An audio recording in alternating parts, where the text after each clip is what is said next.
বিএনপির ক্ষেত্রে ধরেন 15-16 বছর বিএনপি সংগ্রাম করছে ভোটাধিকার নিশ্চিত করার জন্য, তারপরে এই সরকারকে তারা সহযোগিতা করছে, সমালোচনা করছে, কিন্তু বিএনপি কিন্তু চ্যালেঞ্জে পড়েনি। আমার মনে হয় কালকে নির্বাচনের ঘোষণার পরে বিএনপির জন্য চ্যালেঞ্জিং টাইমটা শুরু হইল।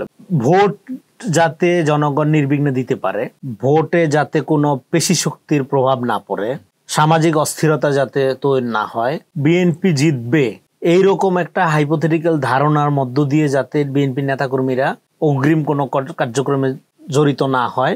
তো ফলে সব মিলে এখানে একটা মিনিংফুল, যেটা আগে বললাম, ভোটাধিকার নিশ্চিত করামূলক একটা নির্বাচন অনুষ্ঠানের জন্য সবচেয়ে বড় চ্যালেঞ্জ আসলে বিএনপিকে ফেস করতে হবে। বড় দল ছোট দল বলে কথা না, দায়িত্বশীল দল এবং লিবারাল ডেমোক্রেটিক পার্টির একটা দায়িত্ব হিসেবে এখানে গণতন্ত্রকে, বিএনপিকে যেটা বুঝতে হবে সেটা হলো বিএনপি যদি ফেল করে তাহলে এখানকার গণতান্ত্রিক প্রসেসটাই ফেল করবে।